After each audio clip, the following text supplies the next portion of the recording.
Amén. Muy bien. Vamos a la palabra, hermanos. Vamos a la palabra. Vamos a la palabra de Dios. El capítulo 8 del libro de los Hechos será nuestra primera lectura. El capítulo 8 del libro de los Hechos. Ahí ubíquese por favor en el versículo 4. Vamos a leer un pasaje. ¿Listos? Dice la palabra del Señor. Pero los que fueron esparcidos iban de todas partes anunciando el evangelio. Entonces Felipe, descendiendo a la ciudad de Samaria, les predicaba a Cristo. Y la gente unánime escuchaba atentamente las cosas que decía Felipe, oyendo y viendo las señales que hacía, porque de muchos que tenían espíritus inmundos, salían estos dando voces, y muchos paralíticos y cojos eran sanados. Así que había gran gozo en aquella ciudad. Pero había un hombre llamado Simón, que antes ejercía la magia en aquella ciudad, y había engañado a la gente de Samaria, haciéndose pasar por algún grande. A este oían atentamente todos, desde el más pequeño hasta el más grande, diciendo: este es el gran poder de Dios. Y le estaban atentos, porque con sus artes mágicas les había engañado mucho tiempo. Pero cuando creyeron a Felipe, que anunciaba el evangelio de Dios y el nombre de Jesucristo, se bautizaban hombres y mujeres. También creyó Simón mismo, y habiéndose bautizado, estaba siempre con Felipe, y viendo las señales y grandes milagros que se hacían, estaba atónito. Cuando los apóstoles que estaban en Jerusalén oyeron que Samaria había recibido la palabra de Dios, enviaron allá a Pedro y a Juan, los cuales, habiendo venido, oraron por ellos para que recibiesen el Espíritu Santo, porque aún no habían descendido sobre ninguno de ellos, sino que solamente habían sido bautizados en el nombre de Jesús. Entonces les imponían las manos y recibían el Espíritu Santo. Cuando vio Simón que por imposición de las manos de los apóstoles se daba el Espíritu, les ofreció dinero, diciendo: dadme poder, dadme a mí este poder, para que cualquiera a quien yo impusiere las manos reciba el Espíritu Santo. Entonces Pedro le dijo: tu dinero perezca contigo, porque has pensado que el don de Dios se obtiene con dinero. No tienes tu parte ni suerte en este asunto, porque tu corazón no es recto delante de Dios. Arrepiéntete pues de esta tu maldad y ruega a Dios si quizá te sea perdonado el pensamiento de tu corazón, porque de hiel de amargura y de prisión de maldad veo que estás. Respondiendo entonces Simón dijo: rogad vosotros por mí al Señor, para que nada de esto que habéis dicho venga sobre mí. Y ellos, habiendo testificado y hablado la palabra de Dios, se volvieron a Jerusalén, y en muchas poblaciones de Samaria, poblaciones de los samaritanos anunciaron el evangelio. Padre, en el nombre de Jesús, haznos pertinentes como vasos de barro para anunciar tu palabra, para traer un mensaje del Espíritu a la necesidad de esta iglesia, que es mucha, de cada uno de nosotros. Sé propicio a través de tu palabra, Padre, a nosotros. En el nombre de Jesús. Amén. Amén.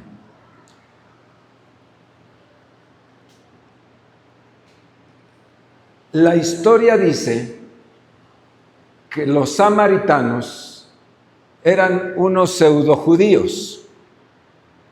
La historia dice que En el año 724 antes de Cristo, recuerdan ustedes que el reino de Israel se había dividido. El que reinó David, ese ya no existía, eran dos países, se dividió en dos países. Y quedó un país pequeño que se llamaba Judá y el otro conservó el mismo nombre, Israel. En el año 720, eso sucedió más o menos en el año 969. Casi 200 años después, el imperio asirio vino y conquistó a Israel, pero no a Judá. ¿Se entiende eso? Ya eran dos países. Vino y conquistó a Israel. Y dice que se llevó su población, se la llevó, y que después enviaron a repoblar esa tierra que dejaron vacía, hombres que habían sido adoctrinados con las enseñanzas judías y que ellos mismos se decían que eran judíos, pero los judíos que habían quedado en Judá nunca los aceptaron, hasta hoy. Nunca han aceptado que ellos son judíos, ni ellos ya quieren decir que son judíos, los poquitos que quedan. Pero esa fue la historia. Estaban tan pegaditas las dos naciones, estos que repoblaron pseudo-judíos, creían en la ley de Moisés, profesaban la Torá, el Pentateuco, nada más, los profetas no. Había diferencias. Para los judíos, esos pseudo-judíos, los samaritanos, eran gente de segunda, eran gentiles. Para ellos no eran judíos. En el capítulo 4 del Evangelio de San Juan, acompáñenme al capítulo 4. Jesús tiene una conversación con una mujer samaritana. Usted ha leído ese pasaje. Usted ha leído muchas veces. En el capítulo 4 le voy a narrar y vamos a leer después a partir del versículo 19, pero antes del 19 comienza la conversación y Jesús llegó al pozo de Jacob. Después de estar predicando, se queda solo, envía a hacer unas compras a sus discípulos y él se queda a propósito en el pozo de Jacob. Y dice que llegó ahí esta mujer, una mujer samaritana, porque era la región de Samaria, y dice que ella vino a sacar agua en una hora inapropiada. Y era en una hora inapropiada porque esta mujer pues tenía mala fama. Era una mujer que había tenido muchos hombres. Se había casado alguna vez, pero después comenzó a tener uno y fracasó y se fue con otro, y fracasó, se fue con otro. Bueno, era una mujer, sobre todo para el tiempo, era una mujer de muy mala fama. Por eso ella no venía con las mujeres a la hora del agua al pozo. Ella tenía que venir en otra hora distinta, sola. Y ahí se encuentra nada más ni nada menos con el glorioso. ¿Se imagina el momento? ¿Se lo imagina? Hay un canto muy viejito, de Ken Leroy, usted lo ha escuchado tal vez, que narra ese pequeño momento glorioso. Y esa canción dice: allá vas, samaritana, con tu paso alegre y tu rostro iluminado, sonriendo alegremente. ¿Quién te espera en el pozo de Jacob? ¿Quién te ofrece el agua viva, pecadora? ¿Quién es aquel que sabe tu vida, mujer amada? Cuéntame, samaritana, ¿quién te dijo, yo soy el libertador?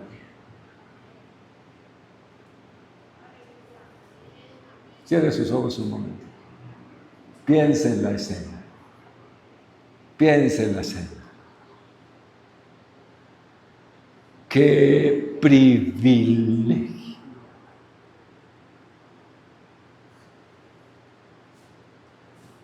Dice el texto que Jesús le era necesario pasar por Samaria. Le era necesario pasar por Samaria. Me conmueve profundamente que Jesús en su corazón tenía una necesidad profunda para encontrarse con esa mujer.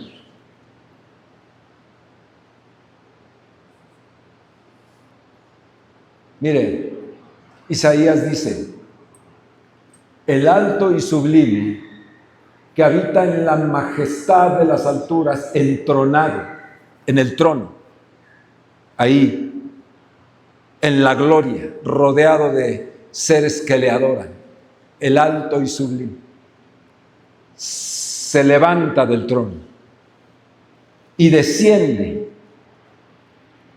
dice Isaías, para consolar el corazón quebrantado y humilde.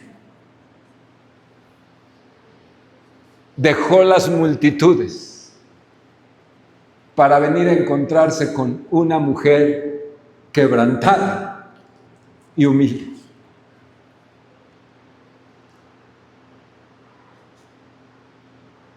No es como yo, o algunos de ustedes tal vez.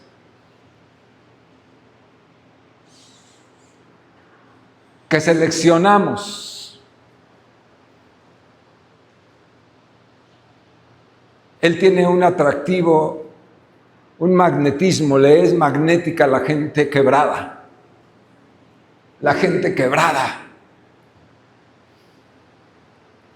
Le es atractiva a la gente quebrada. Sin que nadie levante la mano, voy a hacer una pregunta. ¿Quién de ustedes está quebrado? Moralmente quebrado. ¿Quién de ustedes está tronado, como decimos también? ¿Quién de ustedes está en fracaso? ¿Quién de ustedes hoy siente que nomás vino ya por venir, porque ese pastor como molesta con que no se falta a la iglesia? Yo ni iba a venir hoy. Me encargaron unas flores y tuve que ir para llevarlas. Pero la verdad es que vengo arrastrando los pies. Bueno, pues te tengo buenas noticias. Eres un atractivo maravilloso para con Dios. Tú eres la razón por la que hoy vino el Señor.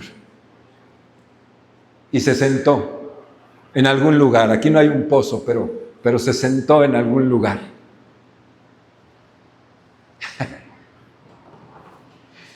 Y comenzó a conversar.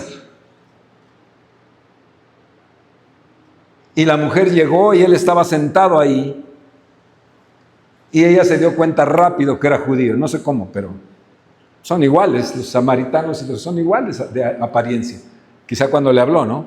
Pero se dio rápidamente cuenta. Ella a lo suyo, a sacar agua, y Jesús le dice, dame de beber. Jesús toma la iniciativa en la conversación. Ella no lo iba a hacer. ¿Le suena eso? ¿Usted tomó la iniciativa para conocer a Jesús? Hombre, yo tampoco la tomé. Ninguno de nosotros. Jesús nos anduvo buscando la cara y lo rechazábamos y lo ignorábamos, como lo rechazó en un primer momento esta mujer y le dice: ¿tú por qué me diriges la palabra? ¿Por qué me hablas? Tú no puedes hablarme. Para empezar, yo soy mujer y tú eres un hombre. Y en la calle, en esta cultura, no se habla a un hombre y una mujer cuando están solos. Es mal visto, es reprobable. Número 2, tú eres judío, yo soy samaritana y nosotros no tenemos trato, así que no te dirijas a mí. Eso fue. Le estoy narrando lo que dice poquito antes de lo que vamos a leer. Y Jesús la mira y le dice: si supieras quién es el que te pide, si tú supieras con quién estás hablando, chaval, tú le pedirías a este y este te daría agua de vida eterna.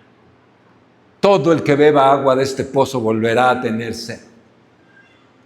Pero el que bebiere el agua que yo le daré no volverá a tener sed jamás. Diga jamás. Él es nuestro abrevadero. Para los que lo conocemos, los que un día tomamos del agua de vida, Él será eternamente nuestro abrevadero.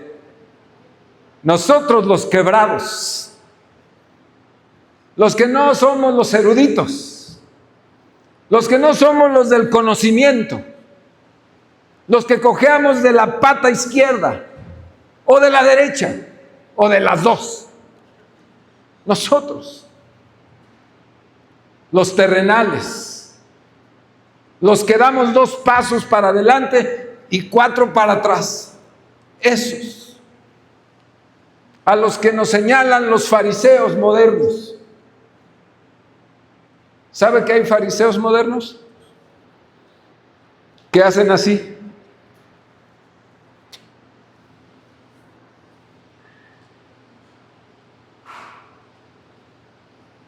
A nosotros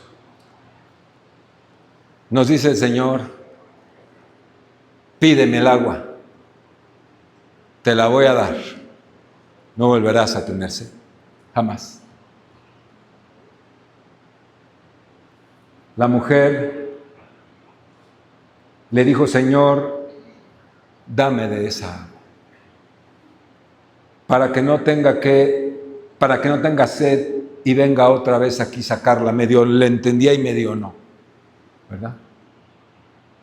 Y Jesús en ese momento va directamente a la necesidad de la mujer. Le dice: llama a tu marido y ven conmigo. Ve y llama a tu marido. Y ella se sorprende, le dice: Señor, no tengo marido. Jesús le dice: ciertamente, 5 has tenido, y con el que vives ahora no es tu marido. 5 hombres has tenido y con el que vives, ese no es tu marido. Y entonces ella se sorprende, y ella le dice: Señor, me parece que tú eres profeta. Es decir, la sabiduría de Dios en Cristo le plantea su realidad, le descubre su realidad, la descubre, la desnuda. ¿Te acuerdas? ¿Te acuerdas que un día te desnudó? ¿Te acuerdas cómo nos desnudó el Señor? Ante nuestra profunda condición quebrada. ¿Sí te acuerdas o no te acuerdas? Yo sí me acuerdo. Nos dijo: 5 maridos has tenido. Póngale el equivalente. 5 mujeres has tenido. 5 avaricias has tenido. 5 egoísmos has tenido. 5 miserables rencores has tenido.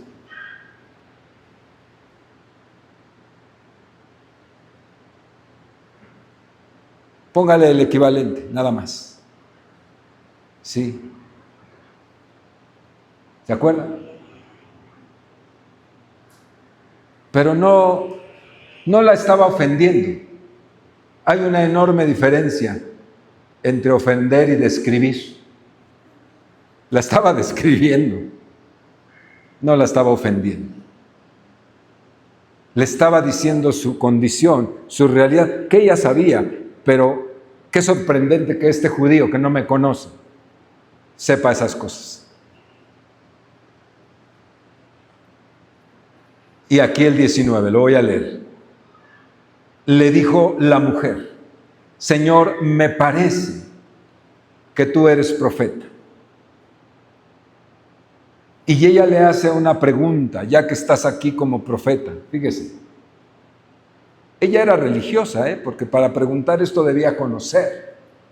Y ella dice: nuestros padres adoraron en el monte, y vosotros decís que en Jerusalén es el lugar donde se debe adorar. Había una pugna ahí entre los samaritanos de la Torá, del Pentateuco, y los judíos de todos los profetas y la ley. Unos decían que en el monte Gerizim es donde se debería de adorar, que fue la primera capital de Israel.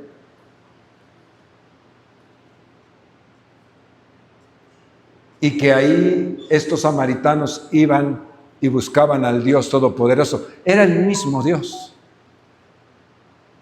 Pero ellos decían que estaban equivocados los judíos, que ellos adoraban en un templo.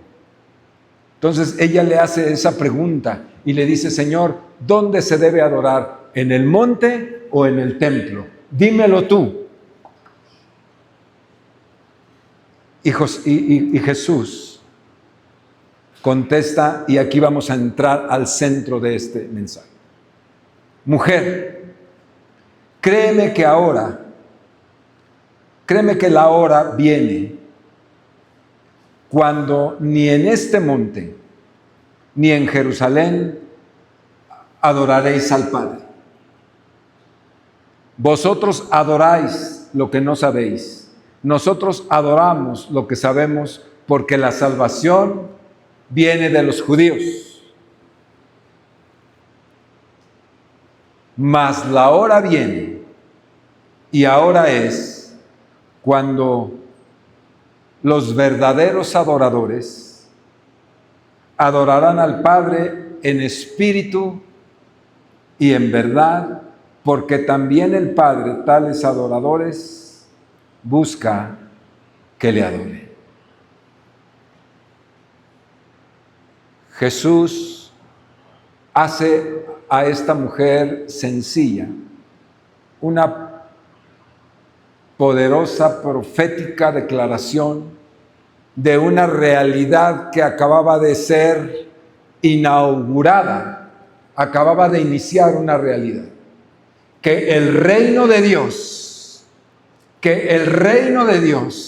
había descendido en medio de ellos, para los judíos primeramente, y después para el resto de los hombres, para la humanidad entera. Que el reino de Dios ya estaba presente, que se había establecido, había bajado en la persona misma de Jesús. El reino de Dios había sido transportado del cielo a la tierra en la persona de Jesús. Y el mismo Jesús le está diciendo a esta mujer, como si nos los dijera, como se nos hubiera dicho a todo el pueblo, a los dos pueblos, Samaria y judíos, y que nos los estuviera diciendo a nosotros hoy. La hora viene, y ahora es, cuando los verdaderos adoradores adorarán en espíritu y en verdad. No es el lugar, no es el templo, no es este sitio, no son las paredes, No es cuando venimos aquí solamente. No es cuando nos purificamos pasando esa puertita por donde entramos todos. No es cuando nos purificamos. Eso no es. No es la religiosa manera de hacerlo. No es la costumbre. No es que toquen y que tú y yo cantemos. No es. Los verdaderos adoradores adoran permanentemente a Dios en el santo templo que es su cuerpo. Eso es lo que le está diciendo Jesús. Los verdaderos adoradores no son los que son inducidos por un canto. Esto está bien, está maravilloso. Pero la adoración es algo mucho más elevado, mucho más profundo. Mucho más del reino de Dios descendido a la tierra, en la persona de Cristo. Es que tú, hermana, y yo, tú y yo, hermano, seamos un templo de adoración. Nuestro cuerpo, nuestra mente, nuestro corazón ha de ser un templo permanente de adoración 24/7. Todos los días de la semana, todo el mes y todo el año. Nuestra vida debe de ser una de continua adoración. Los que verdaderamente quieran saber o sentir o ser adoradores de Dios, del Padre y de Jesucristo, tendrán que hacerlo en el corazón. No es ningún lugar físico. A partir de Jesús eso se acabó. A partir de Jesús el sacro templo, el sagrado templo, pierde valor, pierde sentido, pierde pertinencia. Con razón Jesús, cuando le preguntaron acerca del templo que estaba erigiendo Herodes, ¿se acuerdan? Le dicen: mira, Señor, ¿qué te parece esto? Maravilloso, el templo de Salomón reconstruido. Y Jesús lo menospreció. ¿Sí se acuerda de eso? Dijo: pues yo les digo que, haciendo alusión a su propia persona, pero les digo, no, de esto no quedará piedra sobre piedra. No. Y así fue. En el año 70 no quedó piedra sobre piedra de ese templo. Jesús menospreció ese templo. Porque lo que le está diciendo a la samaritana es: a partir de mi venida, a partir de mi presencia en medio de ustedes, a partir del advenimiento del reino de Dios, cambia la adoración. Cambia la adoración. La forma de adorar cambia. El lugar de adoración cambia. Qué bueno que me preguntes eso. Le dice a la samaritana: qué bueno, porque quiero decirte que a partir de hoy, el que quiera adorarme, tendrá que adorarme en el corazón, dentro de sí mismo, permanentemente. ¡Qué mensaje! ¡Qué mensaje tan tremendo! Si usted, mi amado hermano, hermana, quiere ser un adorador, no necesita saber música, no necesita tener una voz prodigiosa. Usted se convertirá en una adoradora, hija, en la medida que tú entiendas que Dios se le adora en el corazón y en la mente, en lo secreto, en lo particular.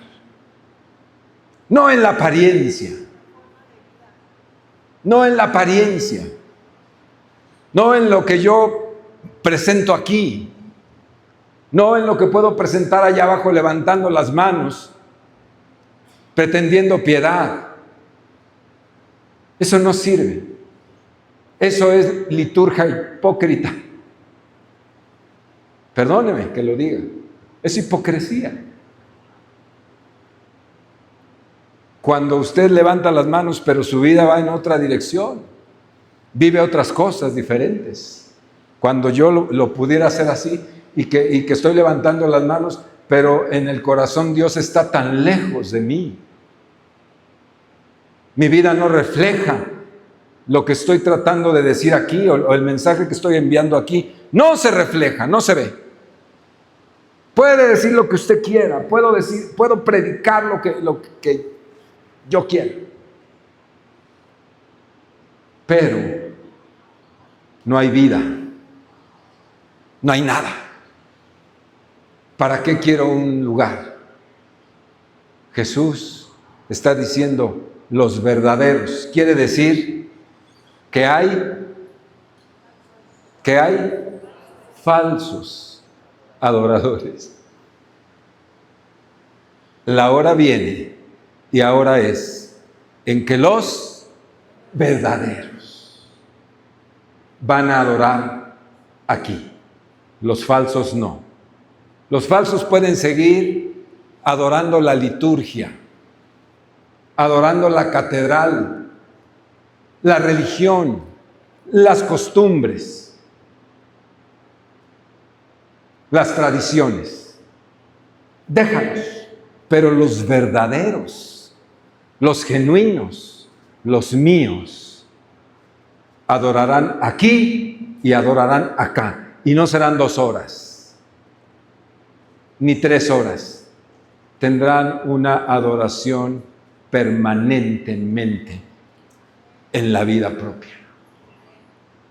Por eso en el libro de los Hechos dice, en el libro de Apocalipsis dice, en aquellos días, también en los Hechos dice, en aquellos días postreros, Dios restablecerá y restaurará el tabernáculo de David. ¿Qué significa la restauración del tabernáculo de David? ¿Cómo era el tabernáculo de David? Era un lugar alternativo. Aquí estaba el tabernáculo de Moisés, el modelo de Moisés. Pero David dijo, está bien eso, está para Dios, está bien esa religión, pero yo levanto una tienda donde va a haber una adoración 24/7, 24 horas. Y puso cantores, y puso adoradores, y puso gente, ¿verdad?, que estaría permanentemente adorando a Dios. Era un modelo, era el modelo de lo que estamos hablando. Se adoraba en el templo o en el monte, donde usted quiera. Pero hoy ya no es así, ni es importante. A partir de este momento, ni el templo ni el monte son importantes, no tienen trascendencia. A partir de este momento, en Cristo Jesús, la adoración se traspasa, se traslada al corazón tuyo, Pati, al corazón tuyo, Carmen, al corazón tuyo, Mónica. Ahí es donde está el fuego, en el corazón o no está. ¿Hay adoración o no hay adoración? Pregunta.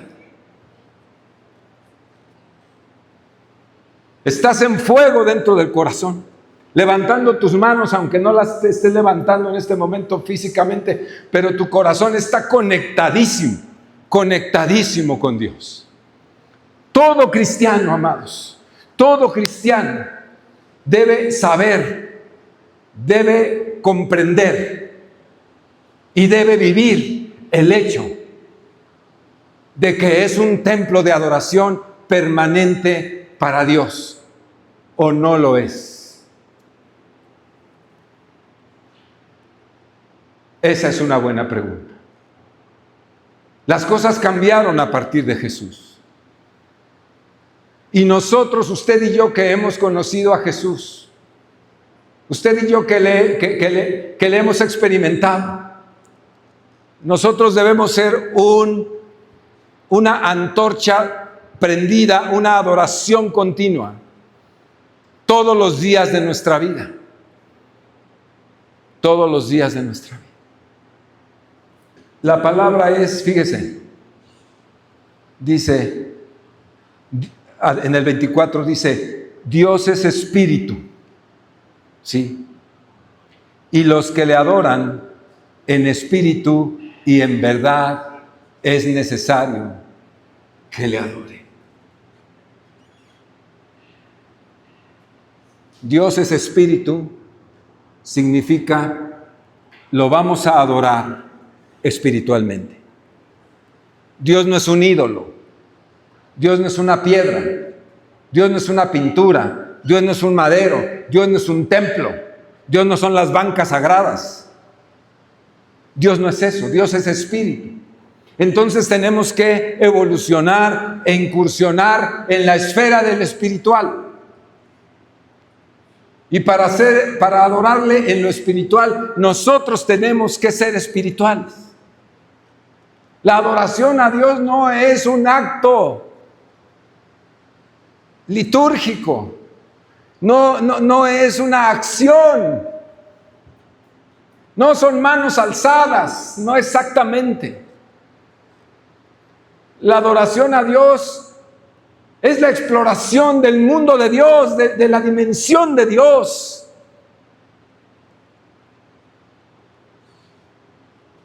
Como decía Paul Yonggi Cho, hablaba de la cuarta dimensión, Paul Yonggi Cho, en un sentido metafórico. Dijo, Dios está en la cuarta dimensión. Es decir, él le llamaba a lo espiritual, le llamaba la cuarta dimensión. Es decir, para adorarlo verdaderamente, amados, tenemos que despegar los pies de esta tierra y meternos, subirnos a la cuarta dimensión, a la dimensión donde Él se mueve, en el mundo de los espíritus. Nuestro espíritu es el que debe adorar a Dios. Tú tienes un espíritu, yo tengo un espíritu. Y ese espíritu es el que debe de estar doblado delante de Dios, clamando delante de Dios. Es el cual el apóstol Pablo dice que con gemidos indecibles, dice que cuando viene el Espíritu Santo y toca nuestro espíritu, en esa dimensión, en esta cuarta dimensión, hay una relación de adoración y nosotros gemimos y el Espíritu Santo nos ministra. Ese es el terreno de la adoración que está hablando Jesús. ¿Cómo la ves? Te cambié el panorama de la adoración. Vamos a adorar al Señor. Sí. Y nos paramos todos desganados por el terrible calor que hace. Levanten sus manos. Siéntate mejor. Eso no es. Eso no es. El adorador adora en su casa. El adorador adora en el coche. En ese espantoso tráfico que tenemos ahora. 2 horas, 3 horas de regreso a casa, adora, aprovecha y dice, Señor, bueno, pues en lugar de sufrir este tráfico, Señor, voy a poner una buena alabanza bonita y te voy a adorar aquí. El adorador adora al Señor en sus negocios. El adorador, por eso no hace tranzas, porque su negocio es una adoración. Por eso no roba.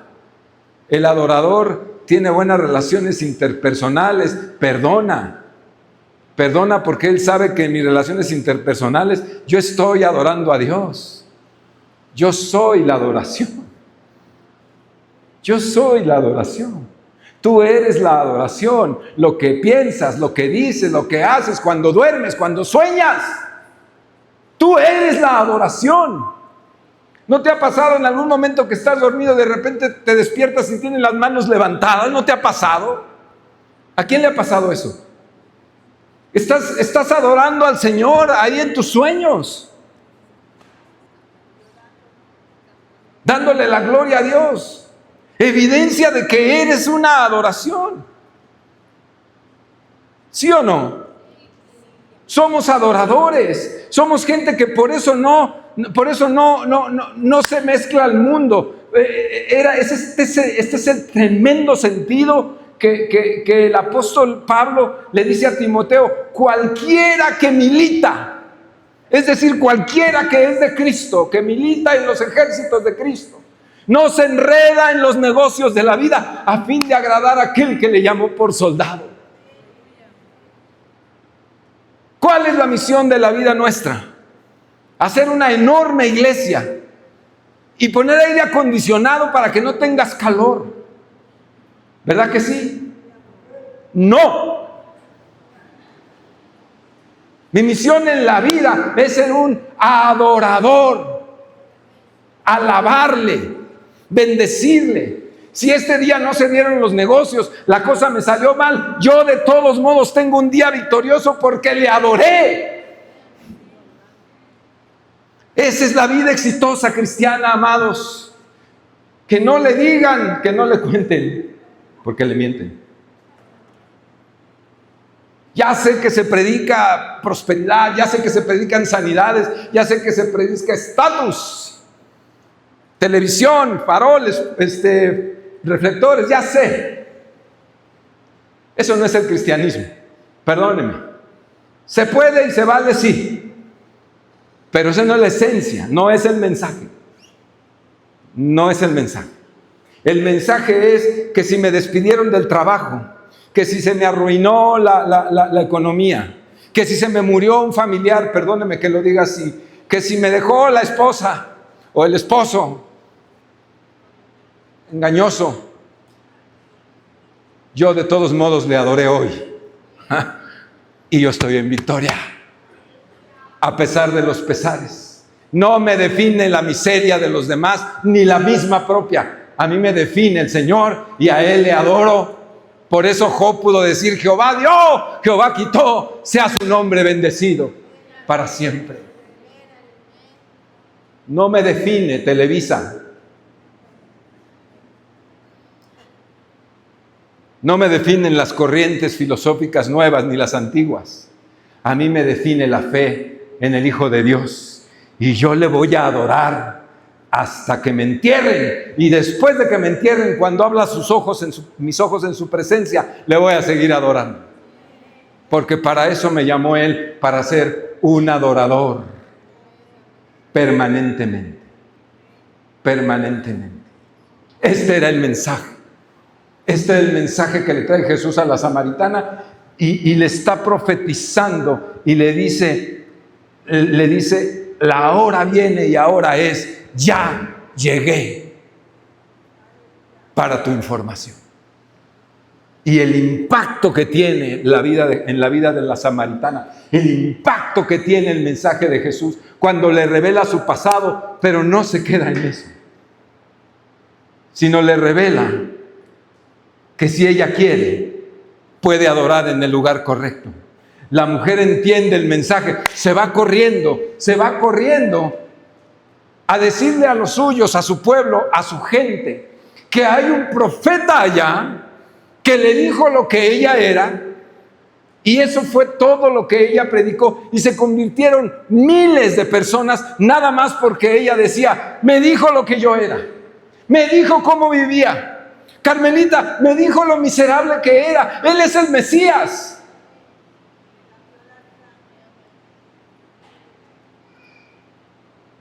Me lo reveló Dios. ¿Cómo sabía? Él debe ser el enviado. Y eso predicó. Tenemos la Biblia entera y decimos: hijo, ya me sé media Biblia, ahora sí voy a ir a predicar el Evangelio. Por favor. Por favor. Nos preocupamos tanto por las tildes y las jotas del texto. Estamos tan preocupados por eso, desgastando la vida en eso. No digo que sea malo, pero no, esa mujer jamás había leído, jamás se había enterado, y por una palabra gloriosa de Cristo, Él sale y se convierte todo un pueblo. Ahí en el libro de los Hechos capítulo 8, mucho tiempo después, vemos cómo el pueblo ya conocía de la palabra por la palabra de esta mujer. Por eso Jesús le era necesario esperar a esa mujer, porque ella se convirtió y se transformó en un remolino de información que llegó a los perdidos, a los que no eran judíos, a los gentiles. Y cuando Felipe viene, ya habiendo ascendido Jesús, viene a predicar el Evangelio a los mismos samaritanos, es bien recibido, y señales, milagros, maravillas comienzan a suceder porque ya había venido Cristo y estos ya tenían fe, y entonces es cuando el reino de Dios ha descendido en medio de nosotros. Póngase de pie. Aleluya. ¿Qué le parece? ¿Qué le parece? Es tan complejo el reino y tan sencillo a la vez. Es tan profundo y es tan sencillo. Conchita,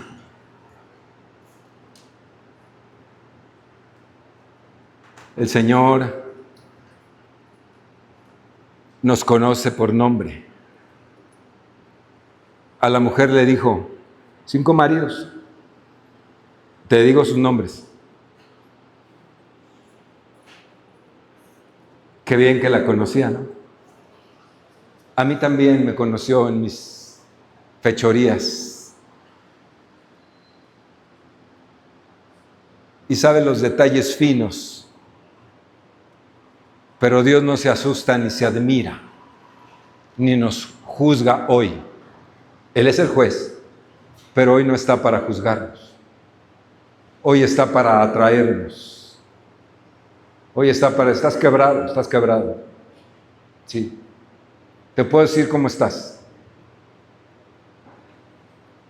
Pero ven, te quiero dar vida. Quiero que bebas de esta agua. Quiero que bebas de esta agua. Ven. Agua que salpica para vida eterna. Ese es el llamado de Jesús a nosotros hoy. ¿Cómo nos sentimos cuando fallamos? Tú haces una oración esta semana cuando tú dices cómo nos perdonaste, Señor, lo que éramos. Tu oración es la nuestra, ¿eh? ¿Cómo nos trajiste de esa condición? Malhechores, ¿no? Chismosos. Levanten la mano los chismosos. Ahí hay uno, mira. ¿Está bien? Gloria a Dios. Ahí hay otro.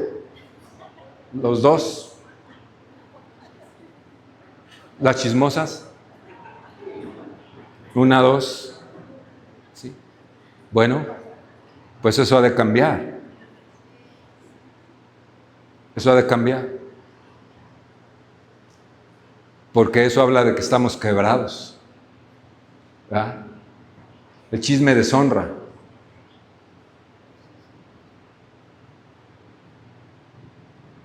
Pero esas personas como ustedes y yo, que nos hace tanta falta el poder de Dios, la obra transformadora del Espíritu. Iglesia, Casa de Pan, Dios no está enojado con nosotros. Dios no está enojado contigo. Dios te está diciendo, eres mi favorito. Ven para acá, chismoso. Vente para acá. Vente para acá, egoísta. Vente para acá, irrespetuoso, deshonroso. Vente para acá. Ladrón, ven para acá. Me encantan esos. Te estoy esperando en el pozo de Jacob. Tengo algo que trabajar contigo y te voy a bendecir como no tienes una idea. Y me vas a conocer. Y me vas a adorar en espíritu y en verdad. Cierra tus ojos.